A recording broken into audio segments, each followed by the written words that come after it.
Hey yo, I'm back with another video. And Ilia Topuria just knocked the hell out of uh, Max Holloway. I mean, that was unexpected. That was unexpected. But I think Kenny Okai and some other people on YouTube actually predicted that he was going to knock Max Holloway out. And yeah, that is what we are going to talk in this video. We are going to do a complete recap of UFC 308, especially the main card because I did not watch the prelims. And subscribe to my channel. I got very few subscribers. Ooh, what a really good event. Like, I like this fight card. I like this entire fight card. Okay, let's talk about it. Starting from the prelims, I actually got my really most of my predictions were right. Uh, Rinat versus what is this guy's name? Yeah, Rinat versus Carlos Field. Rinat actually won this fight. He won this by unanimous decision. Apparently, I did not watch this fight, so I will not be talking about it. Some people are calling it a robbery and whatnot, but again, it is what it is. What can you say? Like, well, if you don't want the robbery, if you do not want the judges to screw you up, then knock your opponent out like Ilia Topuria did it. Knock your opponent out. That is what you should do. Uh, Ismail Narudiev, he fought against Bruno Silva. Ismail Narudiev, he again won this fight. I predicted this. I did not watch the fight show. Farid Basharat, he's still undefeated, I believe. Yeah, 13-0. He defeated Victor Hugo. Um, it is what it is, man. It is what it is. Victor Hugo actually had a submission. Farid Basharat 4 out of 7.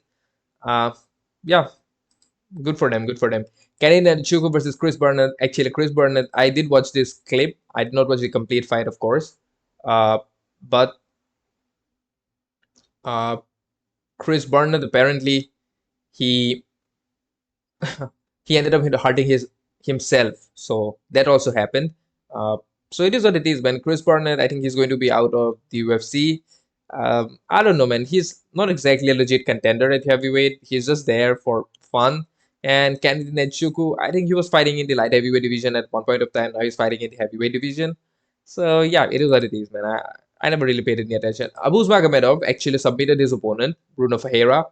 That is interesting because Abuz got knocked out and he got destroyed by Sean Strickland. And now he is choking people out. I think he had changed his game plan of fighting people with striking, being the striker. Now he has decided to become a grappler. Good for him. Good for him. Matthews Robacki versus Miakte Gorolbai. I watched some of the glimpses of this fight. I did not watch the complete fight, but apparently I'll watch this fight later on.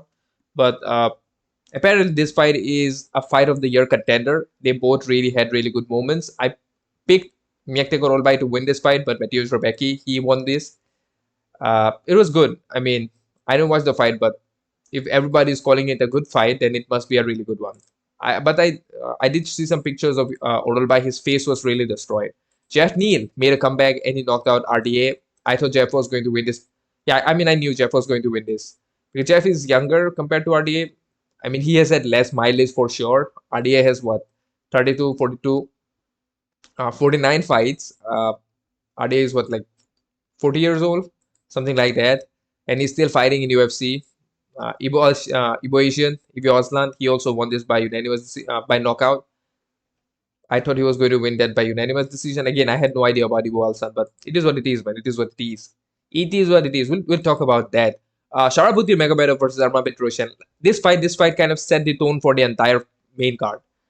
I thought Sharaputin was again going to win this by unanimous decision, but no, he had really like he knocked out Arman Petrosyan, and that was probably the best spinning fist knockout in the history of UFC, in my opinion. I mean, the stake was not really high, and Arman Petrosyan is also not really that great of a fighter, to be honest. But still, the knockout was crazy. It was a double spinning back fist. He had a spinning back fist with his right hand, then he threw the spinning back fist with his left hand and knocked out Arman Petrosyan. Sharma, I think it was in round two, I believe. Was it round two? Yeah. In round one, I think Sharaputin, that is, Sharabullet, he won round one, in my opinion. A lot of people are saying he probably won round two, but I mean, yeah, Arman landed more because Arman was landing a lot of leg kicks.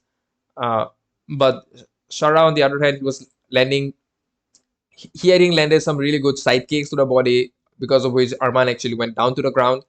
And apart from that, Sharabutin was landing really good headshots. His shots were more powerful. I think he even knocked down Arman. at one point. I'm not exactly sure, but in round two, it did not matter. It did not matter. I think the judges had it like 1-1 or something like that. I don't know what the judges were, what the scorecard was, but I do remember the knockout. It was crazy. It was crazy.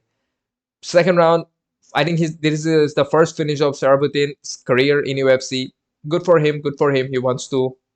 Uh, I would say it's a good fight. It was a really good performance by Sharaputin. I mean, double spinning back fist. Who would have thought? Who would have thought? DC was saying like, "Hey, I'm glad that we retired because these guys we were not throwing this double spinning side fist and whatnot. We were not doing that when they were fighting." But yeah, again, this fight, Leron Murphy versus Danny Gay. I thought Leron Murphy would completely dominate Danny Gay. He did dominate Danny Gay. I think he had a like Danny Gay had a cut right in the beginning of the fight. But Danny Gay also had some really good moments in the fight. And one thing that we have realized that it is very difficult to finish Danny Gay. You will just have to win against him by unanimous decision. The only way to defeat Danny Gay is by unanimous decision or by split decision. But yeah, Leron Murphy had some good moments. He landed good number of takedowns. The reversals were very good by both the fighters, that is Ige and Leron Murphy. I think Ige probably lost round two or round one when Eric Nixick, he came inside the ring. At the end of the round, he came back and he told Ige to like put pressure on Leron Murphy, but Leron Murphy was able to land some really good. He was able to land and like jab and move. He was able to land and move. So that is what I think Leron Murphy's game plan was on point. He could not knock out Danny Ige. That was not going to happen. He did land towards the end. I think like in the last 10-20 seconds of the fight, third round, Leron Murphy landed a good number of shots. That was really good, in my opinion. All we can say is Leron Murphy's performance was good, but I don't know, like, how does he fare against someone like Movsar Evloev or Aljo? He is also in featherweight division now. Arnold Allen. I think it'll be interesting to see how how he fights against them because it is a because I don't know. I mean, I don't know much about his grappling, but his grappling was better than I expected actually. No, not exactly. His grappling was worse than I expected. I think he's going to be a Leon Edwards kind of a fighter, but I don't think he's going to do well, especially if the fighters they use a good game plan, and it will be difficult for him to. I don't see him beating Ilia Topuria at this point of time. I just don't. I just don't. I don't think his striking is as good as Ilia. He might throw kicks here and there, but I think Ilia can take him down and probably also I think Ilia can defeat him like with even with just striking. I'm not even talking about grappling. Magomed Ankalaev versus Alexander Rakes. I think this was 3-1 by unanimous decision for Ankalaev. I think Ankalaev did really good in this entire fight card. Like in this entire fight. I just said fight card. Whatever. Uh, Alexander Rakes had his moments. He landed some good kicks. He landed a lot of good leg kicks. But as far as landing heavy shots are concerned, Ankalaev had the speed advantage when it came to his boxing, when it came to the boxing. Ankalaev was a better boxer than Alexander Rakes. Alexander Rakes is even bigger than Ankalaev. That is kind of interesting. How many did? Yeah, they both landed kind of like similar strikes. Significant strikes for Ankalaev is 55 out of 114 and 53 out of 117 for Alexander Rakes. Kind of similar stats, to be honest. Alexander Rakes tried one takedown. He could not finish the takedown. Ankalaev, his takedown defense was really good. He did not have to use his grappling. Like Ankalaev did not have to use his grappling. 12 strikes, 75 out of 142. And in case of Alexander Rakes, it was 59 out of 123. So Ankalaev definitely landed more. I think it was in round one that Rakes landed more kicks. But as the fight went on, Ankalaev was able to find his shots. And he landed some good shots. Like he landed some powerful shots. And yeah, a really good performance by Magomed Ankalaev. I think now he's going to fight for the title. He deserves to fight for the title, in my opinion. A lot of people might not like it or whatever, but he definitely deserves to fight for the title against Alex Pereira. And I think he's going to give some trouble to Alex Pereira because of his grappling. I don't know about his striking. His striking is good, but it's not something that is very significantly different from the other strikers in the division. But his grappling will give some trouble to Alex Pereira. the co-main event. I thought Khamzat was going to win this probably by a second round finish or a unanimous decision like he did against Kamaru Usman. But Khamzat Chimaev just broke Robert Whittaker's jaw. I don't know how he broke his jaw. I think he was landing a couple of ground and pound shots. Maybe that hurt Robert. I think that might have happened. And then, of course, the choke. When the moment the fight started, Khamzat Chimaev went for a double. I think he went for a double leg, and then he shoots really low. He shoots below the knees, and Robert was kind of defending. Like he was able to get Robert to the ground really fast. But even after that, Robert was kind of defending. He did not really give his back that easy, but Khamzat was just much better than him on the ground. Like I don't know. He's like, if Robert is like 5 in wrestling, Khamzat is probably 8 compared to Robert, or 9, I would say, out of 10. So his scrambles, like he was a better grappler. We already knew that he was going to be a better grappler. The only thing was like, can he continue that for round 2 and round 3? But nah, he could not do that, right? But the thing is, he did not need to continue the fight till round 2 or round 3. It got over in 3 minutes 34 seconds of the very first round. I think Robert was able to get back up once. Then again, Khamzat was able to take him down. Then eventually he's found his back. I think a couple of times Robert defended. Then yeah, Khamzat just put on a choke. I think he was trying for the RNC, but it was not exactly an RNC. It was just a neck crank, and he was able to land it on his jaw. And Robert's front teeth of the lower jaw, I think they broke. And yeah, I don't know if it was actually from the squeeze of Khamzat Chimaev, or Robert probably had some injury going on and it just triggered, because Robert has been in way too many fights. So I think it might be some injury that has always been there. He just did not take care of it properly. And then when actually there was pressure, it ended up breaking. It is what it is, man. What can we say? This happens. But one thing we know, Khamzat Chimaev is going to be a really bad problem for the other middleweights. Who else is there in the middleweight division? The only person that I can see who can give him a fight is Dricus du Plessis, because the rest of the fighters, whether it is Israel Adesanya or someone else, it'll be very difficult for them to grapple with Khamzat Chimaev. But yeah, I think Israel Adesanya, I don't see him defending well against Khamzat Chimaev, because Khamzat is physically really strong. You need someone who's physically strong to fight against Khamzat. And for that, the only person that I can think of, maybe Dricus du Plessis. And who else is there? Maybe Caio Borralho.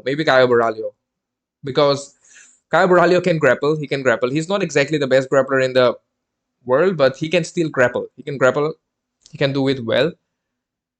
Because he is also a strong and young and strong fighter. He also has not had that much of mileage on him, that much of beat down. He has not taken that.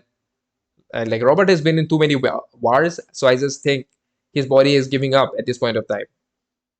I mean, 27 fights, total 35 fights, and he has been in 2 wars with. He has been in, like, he has fought everybody in the division, including Yoel. So yeah, I think it's just that his body was going to give up at some point, and today was the day, man. I think it's only now from now on. I think it's only going to be downhill for Robert. Yeah, but again, he'll probably defeat a couple of fighters, but not someone at the level of Khamzat Chimaev. I don't see anybody giving any problem to Khamzat Chimaev. Maybe DDP can stall his grappling for a bit, but then again, we are not sure about it. But DDP is a weird guy. He hits really hard. That is something about DDP. He hits really hard. And as far as his grappling is concerned, can he defend Khamzat's takedown? I don't know about that, because we have never really seen DDP wrestle. He can grapple for sure. That is, he won his last fight by grappling. He takes his opponent down. That's something that DDP does. But yeah, but we'll see when that fights. But apart from DDP, that is Dricus du Plessis, we haven't seen anybody. I don't see anybody in the middleweight division giving any kind of problem to Khamzat Chimaev. I just don't. But all I can say is congrats to Khamzat. Like, this version of Khamzat who is healthy is scary. He's scary for the middleweight division. The only people, like I said, Paulo Costa not Paulo Costa. I think Caio Borralho can give some problem. Paulo Costa is a really big guy, so it'll be interesting. uh, we could clearly see that Hamzat was physically stronger than Rob. Like he was much, much, much more stronger. So we'll need somebody who's like strong, just like Hamzat, to fight against him. Bo Nickel, yeah, Bo Nickel. If Bo improves his striking, I think Bo can give some problem because whatever, like it'll be difficult for him to grapple with Bo. That's for sure. Bo won't be like, hey, let's just grapple and I'll just stay on my back and stuff. Like it'll be very difficult. I mean, a lot of people can grapple with Bo. It's just that Bo can keep defending it, and Bo can probably wrestle for like 3 rounds, like 5 rounds. I'm fairly certain Bo can keep wrestling for 5 rounds. I don't know if Bo can keep striking for 5 rounds, but Bo can definitely wrestle for 5 rounds. So I think he might give him some trouble. But apart from that, but right now I don't see anybody giving any trouble to Khamzat Chimaev. Now the main event: Ilia Topuria versus Max Holloway. Ilia Topuria won this by knockout, and it was a really cool knockout. I think he got left hand to Max's chin. He I think he knocked down Max like a couple of times in the fight. Did he?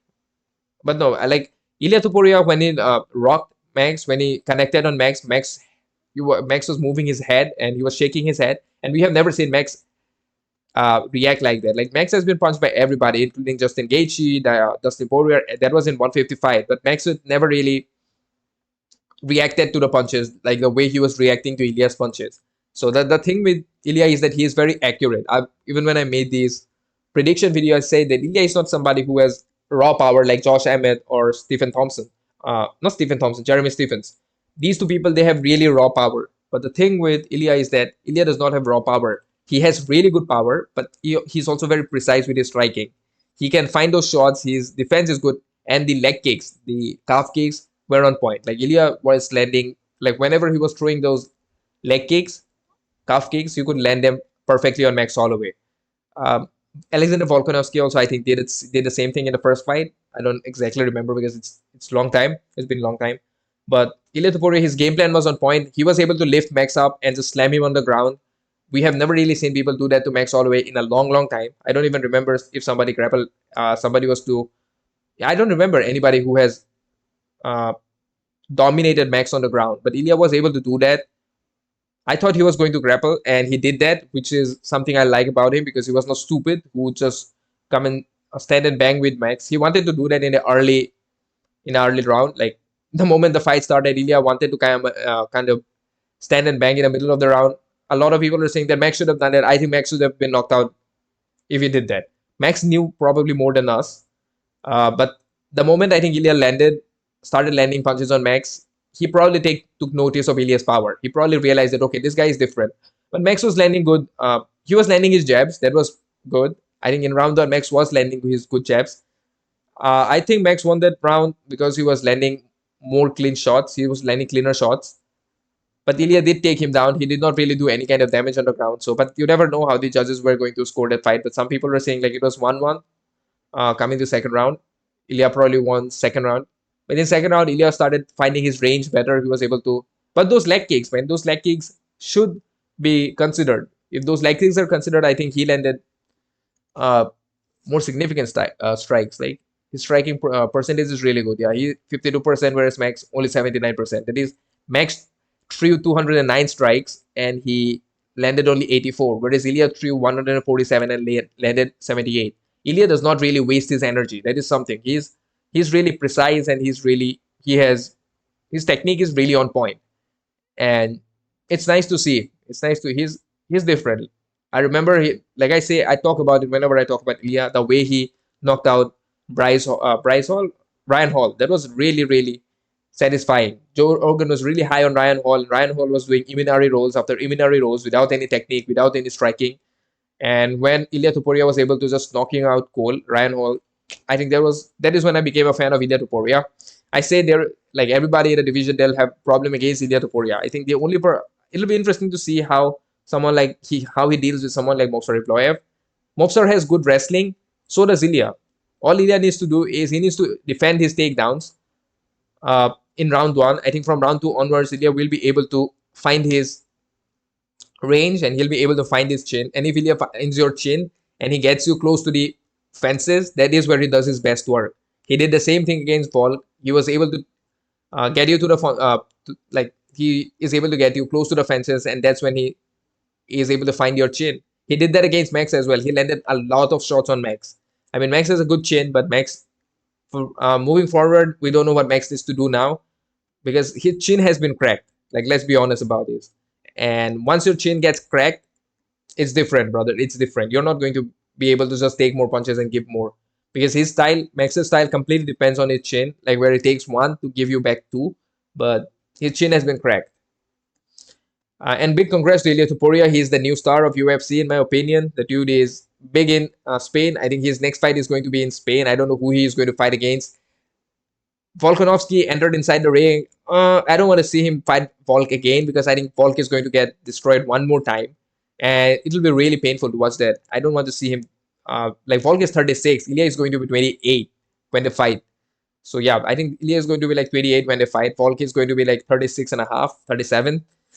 Not exactly a young chap. And I don't think Volk should fight against Ilia. Give a chance to someone like Diego Lopez, someone like Movsar Evloev. Movsar is kind of boring. That's another thing. Because he does not strike at all.